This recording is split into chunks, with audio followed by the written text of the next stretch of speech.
Hey, what up everyone? I'm Sinnycool, and this is Gems of War. And today we have, I think, 4 teams for you. Purple Guild Wars, the Faction Assault, and 2 World Event teams. One that has Dawnbringer and Champion of Anu, and one that has neither one of those. For low-level players that don't have Dawnbringer, don't have Champion of Anu. I took them both off the team and I said, what can I make without this? So that's at the very end if you want to see that. Probably the last 5 minutes or so. Maybe 6, 7 minutes. This is actually the longest part. Because it was a good team I actually made, I think. But here's Purple Guild Wars. I didn't do awesome, but I'm trying to mess with my team and switch it up. So I'm in a transition period with my purple team and my brown team. Trying to put the Gray King on there. Shout out to Tim. I tried the Wild Queen, actually, and then I tried the Gray King. And I did lose with the Gray King, but it was on the last battle. I went 4-1. And I lost to Divinish Bala, Moon Rabbit, Quillen, Loop Me to Death. I should have used Frost Mage. I'm going to learn one day, but I still haven't learned. So, because I had just beat that team in like the previous battle, so I wasn't sweating it. And yeah, I lost to it. It looped me to death. I didn't get to do anything, so doesn't feel bad, man.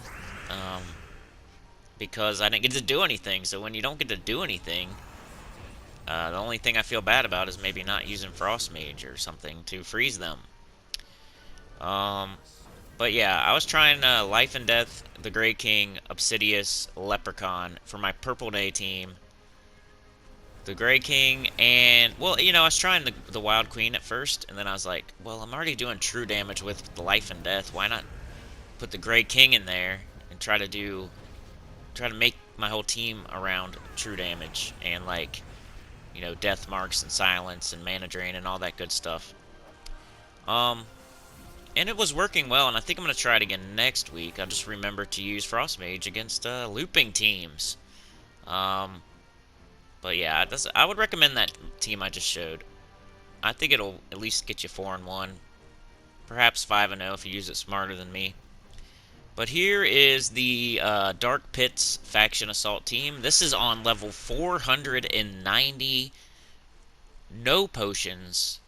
So I'm showing that this thing can go all the way. It's the King Gobtruffle team. You can also use Queen Beatrix early on to make it go a little faster. King Gobtruffle will clear in one shot for like the first few trips through. But once he stops doing that, maybe switch to Queen Beatrix. If you're just going for all rewards. If you're going for level 500 pure faction, then I would use King Gobtruffle. Switch back and forth between the two of them.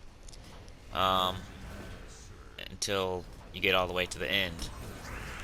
You can also use King Gobtruffle and Queen Beatrix if you'd like. I don't think it's necessary on this faction, but other factions, sometimes you do need that cleanse.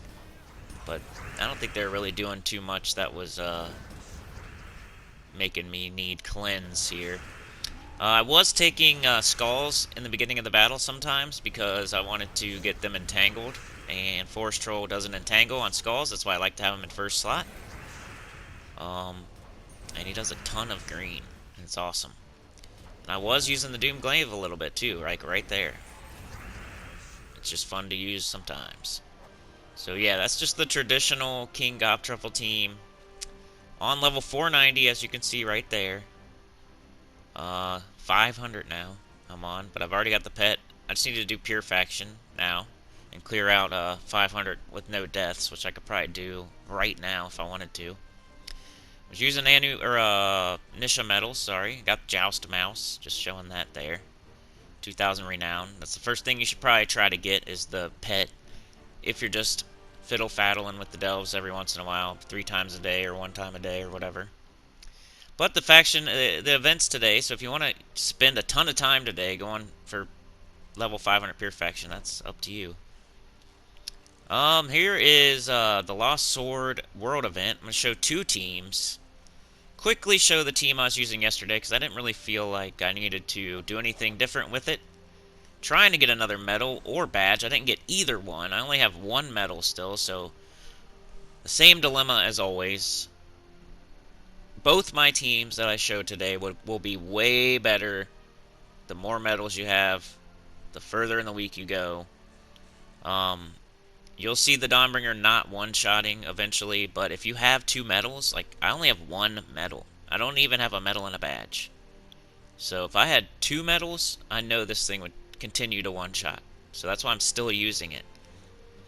And I just like everybody on the team to be doing something. So Dawnbringer's the main damage dealer. It's doing barrier to your whole team.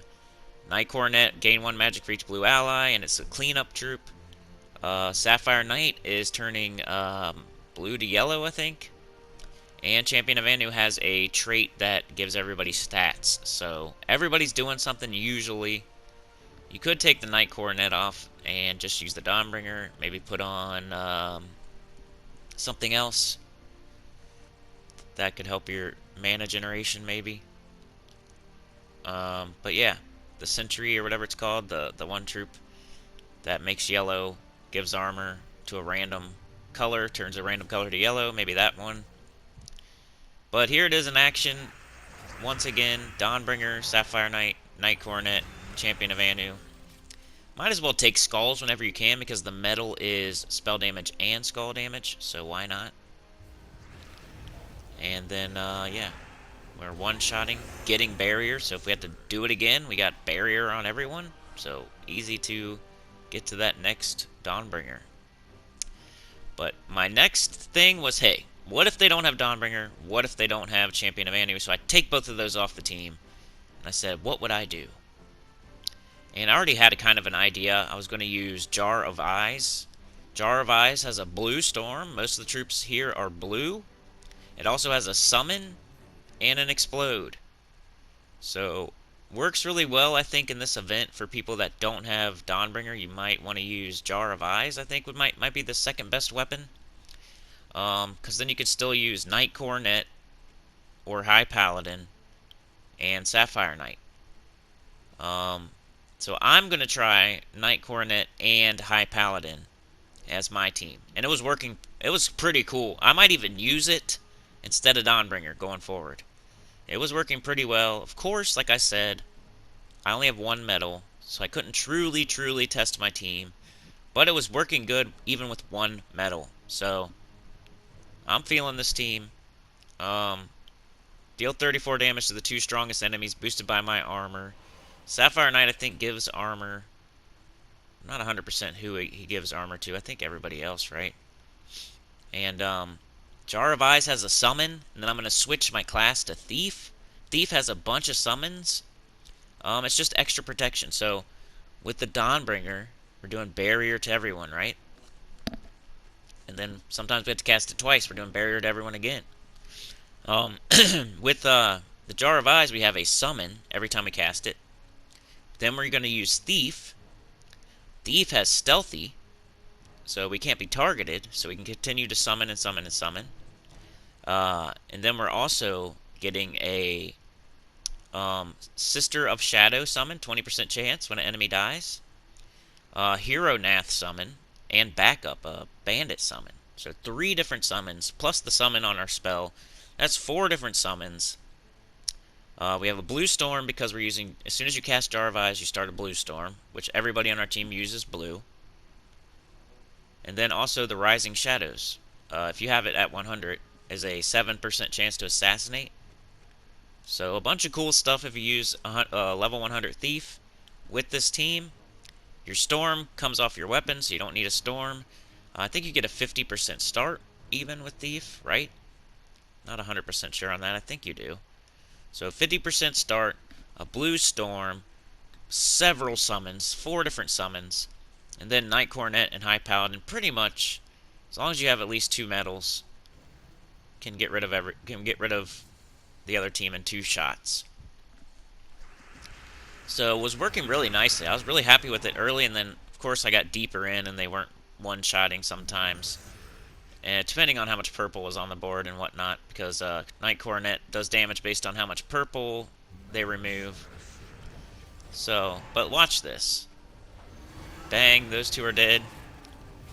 Cast that. We got our Blue Storm now. Bang, those two are dead.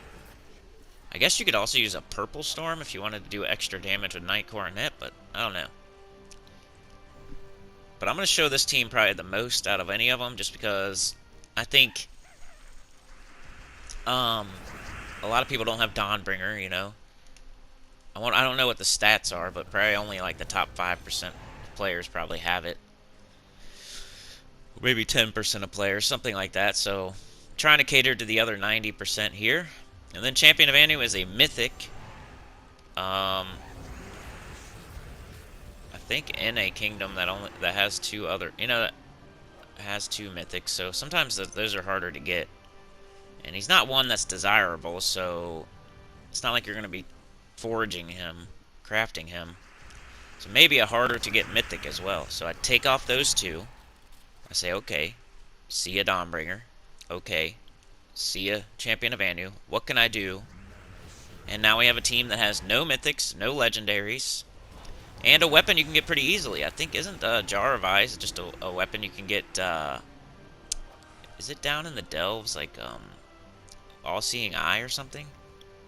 So it's not that hard to get. Whenever that comes around, you can buy it, and then it'll still, I think it, yeah. So whenever that faction comes around, you can just get it. I'm pretty sure. It's an easier to get weapon. It's not super hard to get. So way easier than Dawnbringer, and way easier than something like Nimbus Bow or Rage Reaver, where you have to kind of wait in the Soul Forge for months and months and months for it to pop up. Jar of Eyes is something that you should probably already have if you're playing the game right and you're buying the weapons in the events. And that comes back around more often than other weapons because there's not as many factions as there is weapons. You know what I'm saying? So if we have 20 factions, Jar of Eyes comes around every 20 weeks. Which isn't as bad as, like, say there's 200 weapons divided by 4, or 2 or 3 or whatever it is. At least I don't think so, right? That would be every 25 weeks. So yeah, still. It's like, comes around 5 weeks sooner, at least. I think. I don't know. We'll see. But here is death. The order you want to go in on this, as I say this in the last minute and a half of the video, just go by rarity and level. So if the rarity is higher, pick that. And then if the level is higher, pick that. That's the way to go on this one. It's simple. There's no weirdness about it. There's not pick this over this, even if they're the same rarity. There's not do the lower level instead of the higher level. Supposedly this one is super straightforward. Pick the highest rarity whenever it's there. Always pick mythic. Pick the highest rarity whenever you can. If there's rare and epic, pick epic. If there's epic and legendary, pick legendary. If there's legendary and mythic, pick mythic. And then pick the higher level of the two. If they're the same rarity. Always pick the highest rarity. And then if it's a tie with the rarities, pick the highest level. So pretty straightforward. No weirdness about it. It's not picking lower level. It's not picking between, this one scores a little bit more than this one, or if you pick this one over and over and over, you get this one, which is worth so much that you want to pick this one over and over and over. You know what I'm saying? There's no weirdness with it. Pick the highest rarity, pick the highest level if they're the same rarity, and that's it. Pretty simple, straightforward. But yeah, use Dawnbringer if you got it. Use Champion of Anu if you got it.